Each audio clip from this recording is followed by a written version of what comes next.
Would you like a coastal garden, or do you just live quite close to the sea and wonder what plants would do well in your garden? It's Alexandra here from the Middlesized Garden YouTube channel and blog, and I'm here with garden designer Posy Gentles, who's just designed a coastal garden a few hundred yards away from the beach here at Whitstable. One of the best ways of seeing how plants will grow well in your garden is to see them in their natural habitat. But of course, not many of us are going to hike up the mountains in Jordan to see black irises or go to China to see rhododendrons growing in the wild. But we can walk along a beach, and just looking at the plants that spring out in a beach will teach you a lot about the plants that will look good in your coastal garden. So if you haven't got a beach near you, then join us here on Whitstable Beach. Coastal garden plants aren't just for people who live on the coast.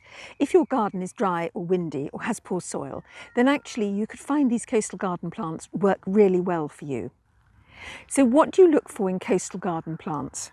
Well, obviously drought resistance and something that's not too rigid, that can move if it's windy. You can plant things that are not that hardy because near the coast you don't tend to get heavy frosts. So that's why you see, things like echiums from Madeira and palms near the coast. Well, this is quite a glamorous seaside garden with a black bungalow, typical seaside bungalow, but painted this rather lovely charcoaly black, which provides an excellent backdrop for very bright dahlias, Kniphofia, the Calamagrostis, Carl Forster. The thing is, not all these plants are what you'd find in a list of good coastal plants, but they work together. The dahlias probably you wouldn't, but Kniphofia you do find, that is excellent. Grass is good because if you get wind they just swish around, they don't blow over. Pisciforum is pretty good as well. Primarily, Posy says you should look for plants that withstand drought well. And of course many of us have had some quite dry summers, yet these get followed sometimes by very wet autumns or wet springs. So what you need above all is really resilient plants. And this is a list of the really resilient plants, some of which Posy has used in these gardens. So best evergreen coastal plants. Escallonia. Escallonia is used quite a lot in municipal plantings, and I think people have started to forget about it. But it will pretty much put up with anything, and it has very pretty pink flowers. Myrtle. Myrtle can be a small tree or a large bush, and this is really quite an old myrtle in Whitstable High Street, and it just has a beautiful bark and lovely pretty white flowers. Lavender. Lavender is a very easy plant to grow unless you have very wet, heavy soil.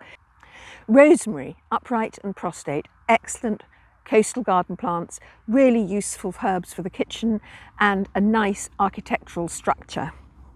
Perennials at the heart of many gardens. You plant them, you look after them, you enjoy them in the summer.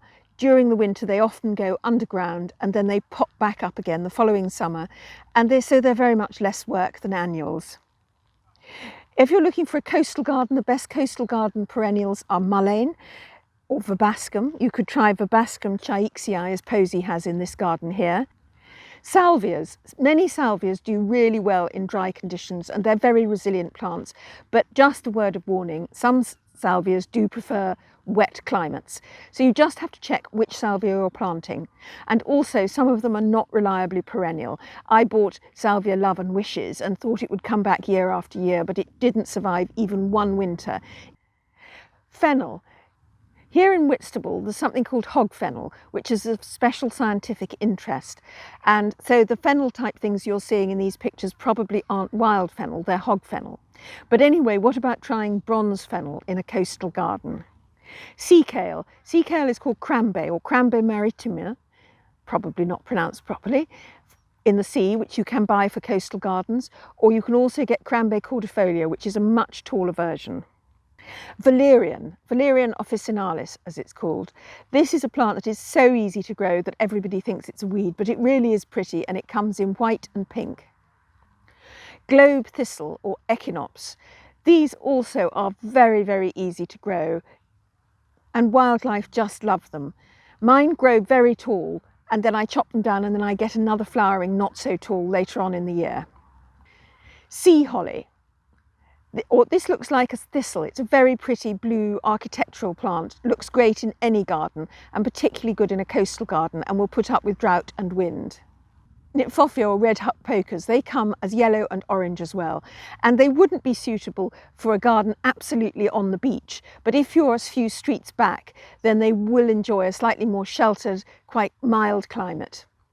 And then there's Verbena bonariensis, which I absolutely love, and I've often wondered why it doesn't go into the middle of my borders, which is where I would like to have it. It's always kind of on the edge, or it's self-seeding itself in a gravel path. Verbena bonariensis really does like quite poor soil and dry conditions. And then, of course, there are the coastal garden shrubs and grasses. Grasses are fantastic in a coastal garden because, of course, the wind just blows over them and it won't flatten them. And many grasses will do well, but some grasses do require moister conditions. With grasses, they're either suitable for dry coastal gardens or they're suitable for damper areas. You just need to check that. Broom. There are several kinds of plants which are commonly called broom, and you'll see broom on the seaside. What's called broom actually covers quite a few different types of plants, and they have this kind of thin leaves and yellow flowers, and genista is the Latin term for the ones we would be most likely to get in our gardens. And roses. Roses are surprisingly resilient, and Rosa rugosa or Rosa glauca will do well in coastal situations. In fact, you see Rosa rugosa growing on beaches. I asked Posy for her other tips on planting a coastal garden, such as should we be using a gravel mulch? We decided to put down a mulch of cockle shell, which is much lighter than gravel and also in the end will decompose.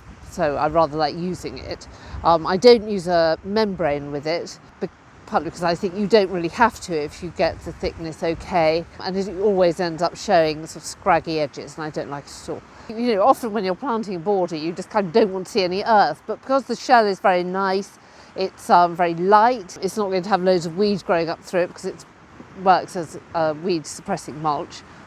So you can use very architectural plants like Eryngium, and or say Libertia grandiflora, which really show up beautifully against the shell, and you can kind of give each plant its space. In terms of coastal garden style generally, the beach garden look is often based around vintage or salvaged objects and bright colours that fade in the sun. I've got a video which I'll put in the description below about buying vintage and things at flea markets, vintage and second-hand things at flea markets, and also another video about windy garden plants and solutions, which I'll put in the description below, along with links to Posy Gentles garden design and other resources I mentioned here. There's a playlist on garden design at the end of this video, and if you'd like more tips, ideas and inspiration for your garden, then do subscribe to the Middlesized Garden blog, and thank you for watching.